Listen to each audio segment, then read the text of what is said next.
If you love truth, you're as much of a criminal as Assange, and you risk sharing his destiny, says Snowden to the Belmarsh Tribunal.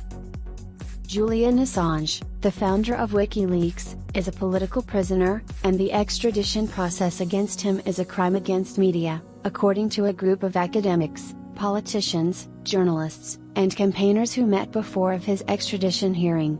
"What we're observing is a murder," NSA whistleblower Edward Snowden said via video link at the Belmarsh Tribunal in London on Friday. "The obvious has been made unspeakable everywhere we look, from Afghanistan to economics, from pandemic to omnipresent surveillance," he added, because speaking up would put one in the same category as Assange, a political criminal charged for the transgression of choosing the wrong side. Do we have any rights if we don't protect them? According to Snowden, can we be called to be free if our ability to express ourselves, to comprehend the truths of our reality, is restricted? In the eyes of the state, everybody who loves the truth is a criminal in the same category as Assange, with the only difference being one of degree, Snowden said, and will share his fate. The proceedings, which lasted over 2.5 hours, ended with Snowden as the final speaker. Fellow whistleblowers Annie Mackin, a former MI5 officer, and Daniel Ellsberg, the leaker of the Pentagon Papers, also spoke at the tribunal. 4 Labour MPs, including former party leader Jeremy Corbyn, 2 Die-Link lawmakers, a former Australian Greens senator, former Ecuadorian President Rafael Correa, and a number of notable journalists, historians, and attorneys were among the speakers.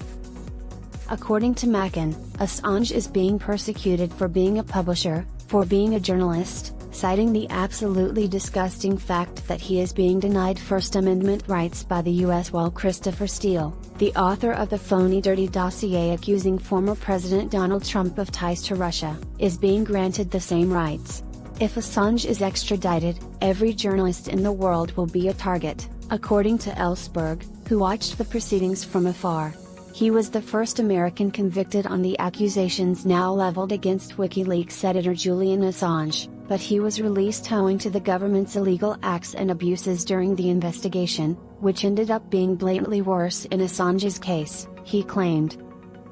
Correa, whose presidency granted Assange sanctuary, bemoaned the fact that his successor, Lenin Moreno, tried to sell Assange to the US less than a week after taking office. Moreno then enabled the embassy to torture Assange by depriving him of rights and placing him under surveillance, before rescinding him asylum in April 2019, in contravention of Ecuador's constitution, and allowing armed British police to pull Assange out of the facility. "I know, as a former head of state, that states need to keep certain information confidential.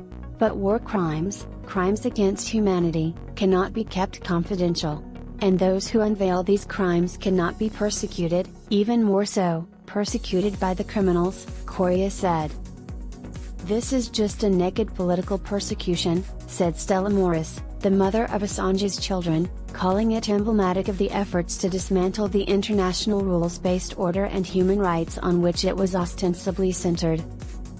She also brought up the recent revelations that the US government considered kidnapping Assange from the embassy or assassinating him. "Julian is holding back a tide of authoritarianism, and if we win this, we can push back," said Morris. "If he loses this, we all lose." The US has charged Assange, an Australian citizen, with breaching the Espionage Act by publishing confidential State Department cables and Pentagon Papers relating to the global war on terror in Afghanistan and Iraq in 2010, as well as conspiring to hack into computers with his source. Despite the fact that a key witness in the case admitted to lying about some of the crucial facts on which the prosecution's case is based. For nearly 2.5 years, Assange has been imprisoned without charge at the high-security Belmarsh jail in South London. His extradition has already been denied, but the US has filed an appeal, which will be heard next week.